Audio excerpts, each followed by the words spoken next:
Assalamualaikum warahmatullahi wabarakatuh. Perkenalkan, nama saya Raika Nadine Ilham, NPM 21120114421. Dosen pengampu Ibu Siti Nur Hasanah, SHMH. Di sini saya akan menjelaskan mengenai kasus perkawinan adat di Bali. Untuk yang pertama, kita perlu mengetahui terlebih dahulu apa itu definisi perkawinan adat.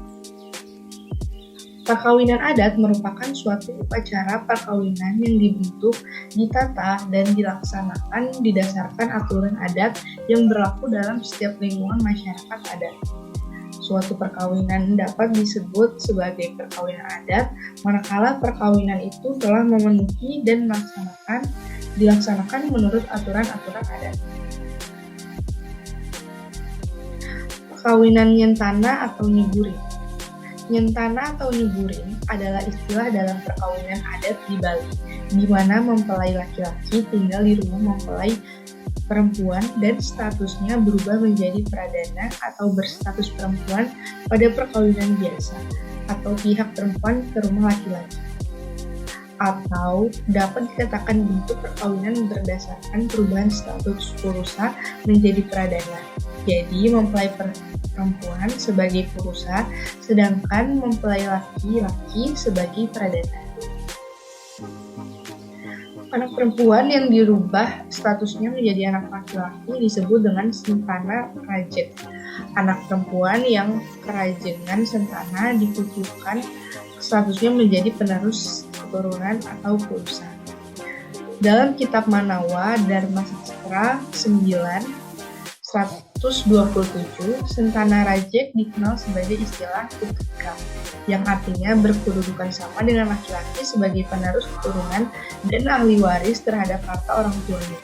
Suami akan berstatus sebagai pradana sebagaimana layaknya perempuan atau istri dalam perkawinan biasa.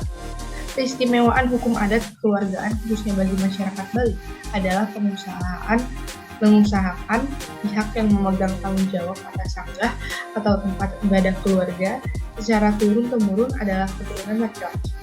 Maka bisa dikatakan bahwa tradisi nyentana ini menyimpang dari adat Bali itu sendiri. Menurut Jok Istri Putri Astiti, apabila orang tua pada masyarakat Bali tidak mempunyai anak laki-laki dalam suatu keluarga batik, maka perkawinan nyentana terhadap anak perempuannya menjadi trik dan strategi untuk mempertahankan status quo. Hal ini dikarenakan masih kuatnya kepercayaan mitos bahwa hanya laki-laki yang berperan sebagai penyelamat roh leluhur dari kubangan neraka.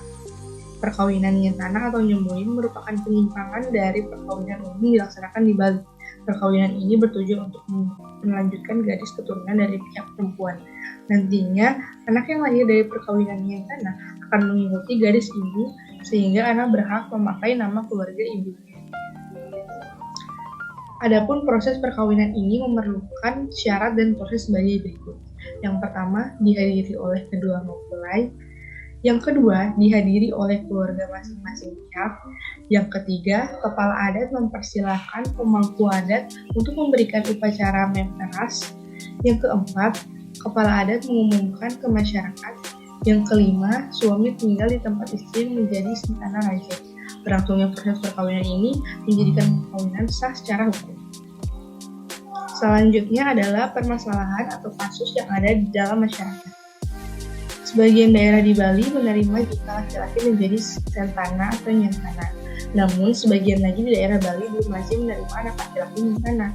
Ditambah lagi sekarang, setelah keberhasilan program Keluarga Berencana atau KB berhasil dari zaman Orde Baru, keluarga Bali kebanyakan punya anak satu atau dua orang. Menjadikan usaha sebuah keluarga mengukur anak gadis untuk mencari sentana sangat sulit. Lebih-lebih ada celotehan di masyarakat dalam candaan.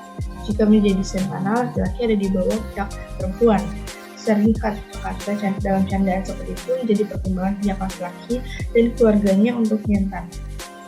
Dampak sosial secara luas artinya implikasi permasalahan tidak hanya dalam skala kecil keluarga, melainkan juga dalam luas menjadi permasalahan keluarga besar atau soal, bahkan menjadi permasalahan suatu banja. Sedangkan memiliki dampak sosial prospektif artinya bahwa permasalahan ini dapat terjadi di mana saja. kepada siapa saja dan kapan saja dalam kehidupan masyarakat Hindu Bali.